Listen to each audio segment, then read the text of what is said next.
একাত্তরের চেতনা কিন্তু গেরিলা বাহিনী করা হয়েছে। আমরা কিন্তু পুনরায় স্বাধীনতা ফিরিয়ে আনবো, এই রাজাকারকে মুক্ত করে ছাড়বো।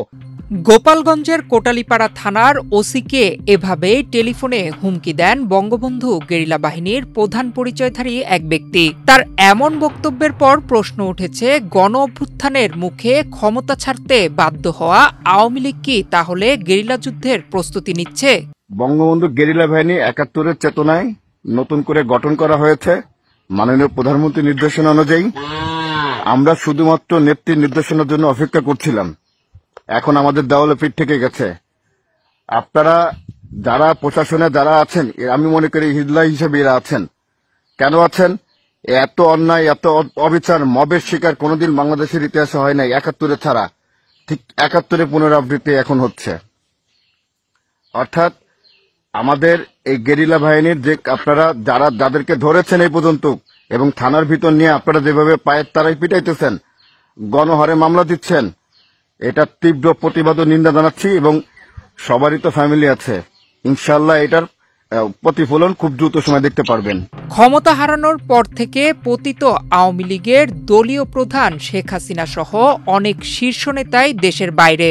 দেশে যারা আছেন আত্মগোপনে। দলের নেতাকর্মীদের বিরুদ্ধে ঝুলছে ডজন ডজন মামলা, গ্রেফতার হলেই রিমান্ড। তাদের সহযোগী ছাত্রলীগ এখন নিষিদ্ধ সংগঠন।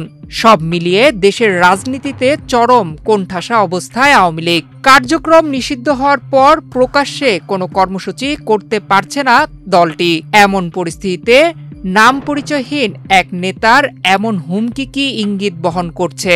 অতি সাহেব, আপনি ক্রিটিসাইজ করে কথা বলবেন না।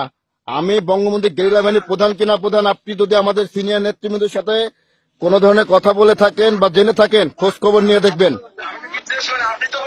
না, আপনি কেন বললেন তাহলে? বঙ্গবন্ধু গেরিলা প্রধান হয়ে যদি থাকেন তাহলে তো আপনি এটাই সাইজ করেছেন আমাকে। আপনি জানেন আমি সারা বাংলাদেশে, শুনেন অতি সাহেব, সারা বাংলাদেশে গেরিলার কমিটি করা আছে। অতি সাহেব, সারা বাংলাদেশে গেরিলার কমিটি করা আছে। একটা কথা মনে রাখবেন, ৭১-এর চেতনা কিন্তু গেরিলা বাহিনী করা হয়েছে। আমরা কিন্তু পুনরায় স্বাধীনতা ফিরিয়ে আনবো, এই রাজাকারকে মুক্ত করে ছাড়বো। আপনি রাজাকারের পক্ষে যতই কথা বলেন না কেন, ছাপাই গান না কেন, অতি সাহেব দেখেন, আপনাকে ভদ্র বলছে, এখনো বলছি আমি, আমার কোন লোক যদি অ্যারেস্ট হয় আজকে রাতে, দেখেন অতি সাহেব, আইন ভালো করে আমরা জানি, আইন আমরা ভালো করে জানি। তথাকথিত বঙ্গবন্ধু গেরিলা বাহিনীর প্রধান পরিচয়ে ওসিকে হুমকির প্রেক্ষাপট গোপালগঞ্জের সাম্প্রতিক ঘটনা। জুলাই পদযাত্রার অংশ হিসেবে গত ১৬ জুলাই মার্চ টু গোপালগঞ্জ কর্মসূচি ঘোষণা করে জাতীয় নাগরিক পার্টি। সেই সমাবেশে হামলা চালায় স্থানীয় আওয়ামী লীগ। এনসিপি নেতারা ফিরে আসার পথে তাদের ওপর আক্রমণ চালানো হয়। এই ঘটনাকে কেন্দ্র করে আইনশৃঙ্খলা বাহিনীর সঙ্গে আওয়ামী লীগ সমর্থকদের ব্যাপক সংঘর্ষের ঘটনা ঘটে। এতে ৫ জন নিহত ও কয়েকশো মানুষ আহত হন।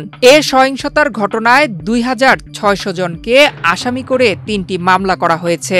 এখন পর্যন্ত ১৫০ শতাধিক লোককে গ্রেফতার করেছে পুলিশ। কোটালীপাড়ার ওসিকে ফোন করে এসব বিষয় উল্লেখ করে কঠোর হুমকি দিয়েছেন বঙ্গবন্ধু গেরিলা বাহিনীর প্রধান পরিচয়ধারী ব্যক্তি। এখানে কোন ধরনের বাড়াবাড়ি করে আজ পর্যন্ত কেউ টিকতে পারে না, ইনশাল্লাহ পারবে না, কারণ এটা বঙ্গবন্ধুর জন্ম এলাকা। এখানে জামাত বিএনপি কোনোদিন এসে জায়গা পায়নি, ইনশাল্লাহ পাবেও না। অর্থাৎ আমাদের যেসব সহযোদ্ধা ভাইদেরকে আপনারা বাড়ি বাড়ি রাত্রে যে আক্রান্ত করছেন, হয়রানি করতেছেন, দয়া করে কাদের থেকে আপনারা বিরত থাকবেন। সামাজিক মাধ্যমে এই ফোনালাপ ছড়িয়ে পড়ার পর জনমনে প্রশ্ন, এর মধ্য দিয়ে কি সত্যি সত্যি গেরিলা যুদ্ধে নামার প্রস্তুতি জানান দিল আওয়ামী লীগ? একটা কথা মনে রাখবেন, এটা গোপালগঞ্জ। আপনাদের শত শত সহযোদ্ধাদেরকে মারছে, আপনারা কেউ প্রতিবাদ করেন নাই। আপনাদেরকে যেভাবে গণহত্যা করেছে এই জামাত শিবির, এই রাজাকারের বাচ্চাগুলা, আপনারা কোন ১-১০ জন পুলিশ একসাথে প্রতিবাদ করেন নাই যে কেন আমাদের সহযোদ্ধাদেরকে মারা হয়েছে। নয়ন বিশ্বাস, বাংলাদেশ প্রতিদিন।